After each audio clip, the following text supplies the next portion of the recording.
Avis vascular centre మన దేశంలోనే the best varicose vein hospital. ఆ జయలలిత గారు అప్పుడే she already in the No. తర్వాత She వచ్చారు. came in only 1982. She came to party. 82. When I was there, she was not working also. మీకు పరిచయం బాగా పరిచయం నాకు. ఆవిడతోనే ఉండేది డాలీ అని ఒక బ్యూటిషియన్. అప్పుడు నాకు వచ్చేది జయలలిత గారి ఇంట్లోనే ఉండేది ఆ డాలీ అని ఆవిడే. సో అమ్ము ఫోన్ చేయమంటున్నారు మిమ్మల్ని அப்படின்னு. 70s she was not acting. So we use to talk and we use to go to cricket. ఎంసీసీలో క్రికెట్ అది she is very bold lady. I like her, very bold and you know I admire her. అవును, I mean the whole world wonders. Yeah, ఎన్ని ఆటుపోట్లని ఆవిడ ఎదుర్కొని నిలబడ్డారని. Definitely. And అలా చూసుకుంటే మీరు ప్రాక్టికల్గా ఫ్యామిలీ సైడ్ అండ్ మనశ్శాంతి, సింపుల్ జీవితం, పీస్ఫుల్ గా హాయిగా ఉందాం అనే ఒక చాయిస్ తీసుకున్నారు. అవునండి. I don't regret at all. I don't regret at all. It's your what you are happy, you know, you are in self, you are happy, you are content. అదే కదా ముఖ్యం లైఫ్ లో. అవును, వాళ్ళది కూడా అది మనం కూడా that's all. No, you want to become, that's a different issue. When you don't want, so you are happy with in yourself. I'm free, I travel, I go to my children, I go to Singapore, I go to London, or I'm busy, I act like one serial I do, one film I do. I did one film Legend recently. అది చేశాను. So ఇంకొక film అడుగుతున్నాను. Okay, I'll do at my terms and conditions. So తెలుగులో మీరు చేస్తున్న టైంలో మీ వివాహం ఎప్పుడైంది ma'am? 82లో మీ పెళ్ళయింది. 84 my son was born. ఎలా జరిగింది మీ వివాహం? సింగపూర్లో. అంటే ఎలా చూసారు మిమ్మల్ని మీ వారు? చాలా బాగా చూసారండి. ఆహా, మేము సింగపూర్ వెళ్ళాము ఒక ఇది షో కోసం. అప్పుడు మీట్ చేసాము. ఈ propose to me. So I was also, my mother said, why don't you get married and settle down. అంతా చేసావు, నీ ఆశ లెక్క చేసావు. ఐ వాంట్ టు సీ నేను యూనో ఫ్యామిలీ. అందరు మదర్స్కి ఉంటుంది కదండి. అవునవును, ఉంటుంది. All mothers will have that. And you done so much for everybody, the family, and you get married and settle down. అంటే then I decided I got married. ఈ టైంలో లత గారు మీ సహ హీరోయిన్స్తో న్యాచురలీ కంపారిజన్లు, పోటీలు, ఎందుకంటే మీరు కేక్ వాక్ లాగా మీకు అన్నీ అమరుతున్నాయి, చక్కగా అలా మీరు క్వీన్లా నడుచుకుంటూ వెళ్ళిపోతున్నారు. పుట్టింది కూడా క్వీన్ ఫ్యామిలీలో. మరి ఇతరులు మిమ్మల్ని చూసి ఎప్పుడైనా కొంచెం ఈర్ష్యపడ్డం అట్లాంటివి ఉండేవా? నేను కేర్ చేయనండి. ఈర్ష్యపడితే నేను అందరితో ఫ్రెండ్లీగా ఉంటాను. ఇద్దరు హీరోయిన్స్ చేస్తే కూడా మనం చేసేది మనకంటే ఎవరు బాగా చేస్తే వాళ్ళు స్కోర్ చేసుకోను అనుకుంటాను. Even today I'm like that only. I don't feel any, వాళ్ళు బాగా చేస్తే ఓకే, లెట్ దెమ్. మనం చేస్తే మనం, I don't have any such thing. Even now that's why I'm happy.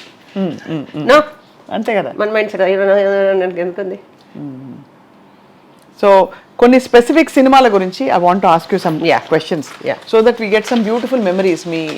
Me photo biography లాగా దిస్ ఇస్ యువర్ అందాల రాముడు, రావణుడే రాముడైతే cinema Nageswararao గారితో. ఆ సినిమాలో మీకు స్పెసిఫిక్గా నచ్చిన సన్నివేశాలు కానీ? చాలా అండి, బట్ ఆ టైంలో నేను చాలా బిజీగా ఉండేదాన్ని. హైదరాబాద్ అది Hyderabad, Chennai, I was so busy. Nageswara Rao ఏంటి నువ్వు ఇంత ఎందుకు సినిమాలో ఒప్పుకుంటావు అని చెప్పేవారు. ఆ టైంలోనే శ్రీధర్ గారు అడిగే ఉన్నాయి ఆరాధికరే, అదే ఊరసి నువ్వే నా ప్రేయసి, ఊరసి నేనే నా ప్రేయసి, Kannada 3 languages at a time I was doing in Bengaluru. హీరోయిన్గా ముగ్గురు హీరోయిన్లు, మురళీ మోహన్ అండ్ కన్నడ ఒక అతను శ్రీనాథ్ అండ్ తమిళ్ విజయ్ కుమార్ కూర్చునేవాళ్ళు. శ్రీధర్ తెలుగు భోజనానికి పెట్టమ్మా, కన్నడ బన్నీ కూతుకుంటే అప్పుడు ప్రాంప్టింగ్ అంతా లేదండి. Prompting we have to right in some మనకి తెలిసిన లాంగ్వేజ్ రాసుకొని మనమే మాట్లాడాలి. తమిళ్ 3 times, ఏది చేసినా 3 times. మామూలుగా 3 భాషల్లో చేసినప్పుడు సైమల్టేనియస్లీ అంటే ఎక్కడో అక్కడ ఎవరో ఒకళ్ళు ఒక భాషలో అయినా హీరోయిన్ వేరే వాళ్ళని పెట్టుకోవచ్చు, కానీ అక్కడ మాత్రం లత గారే కావాలని ఇన్సిస్ట్ చేసి తీసుకున్నారు. అంటే దానికి స్పెషల్ రీజన్ ఏమై ఉంటుంది అంటే 2 pictures తీసారండి ఎంజిఆర్ తో, ఉరిమే కొరల్, ఇంకోటి వచ్చి Meenava Nanban, MGR one of the last films of MGR. Both did very well and is my dedication. And maybe he thought I'm fit for the role. So and I also enjoyed doing it. And Nageswara Rao garu చెప్పారు, ఎలా చేస్తున్నావు నువ్వు? నాగేశ్వరరావు గురించి ఇంకొకటి చెప్పాలి. ఇది చేశాను, తర్వాత మట్టి మనిషిని ఒక సీరియల్ చేశాను నాగేశ్వరరావు గారితో. ఆయన చాలా తమాషా జోకులు వేస్తూ అదర్ సైడ్ ఆఫ్ ఎన్టీఆర్. జోవియల్గా తమాషు అది. ఆయన చాలా సీరియస్ కదా ఎన్టీఆర్ గారు. ఎన్టీఆర్ గారు చాలా సీరియస్, అలా కూర్చుంటారు. అందులో 4:30కి లేస్తాడు, ఆయన ఏదో పాలు ఏదో తాగేసి లొకేషన్లో కాశ్మీర్లో ఇలా అలా పడుకున్నారు. రెడీ, షార్ట్ రెడీ అని వచ్చేవారు. It's very serious. Nageswara Rao different, each one is different కదా. అవును. సో మట్టి మనిషి అని ఒక సీరియల్ చేసాం. అప్పటికి నాకు అలవాటు అయిపోయింది సీరియల్స్ చేసాను, ప్రాంప్టింగ్ అది ఇది. I was first day what is going on reading.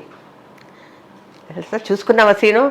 చూసుకున్నానండి. మరేంటి ఇంకా ప్రాంప్ట్ చేస్తాను. నీకేంటి ప్రాంప్టింగ్, నువ్వు మాట నీకేంటి ప్రాంప్టింగ్ అన్నారు. లేదండి అందరు ప్రాంప్టింగ్ తీసుకుంటున్నారు, some people don't know the language.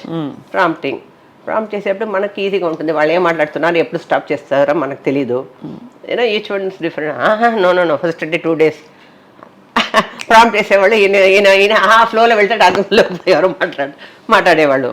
So 2 days he saw, then he looked at me, your right prompt. Prompt తీసుకునే చేసాం. బాగా వచ్చింది ఆ serial. So I enjoy doing serial with Nageswara Rao garu also. So this is experience with Nageswara Rao garu serial. And అప్పుడు నువ్వు బాగా నేర్చుకున్నావు ఈ serial management of the you have to adapt your self. Correct. Even today it's different scenario, but you have to adapt your self. అది లేకపోతే మనం ఉండలేము. ఇంకా కాలంలో కూర్చొని ఉంటే నేను ఎంజిఆర్ హీరోయిన్ అది అనుకుని కూర్చొని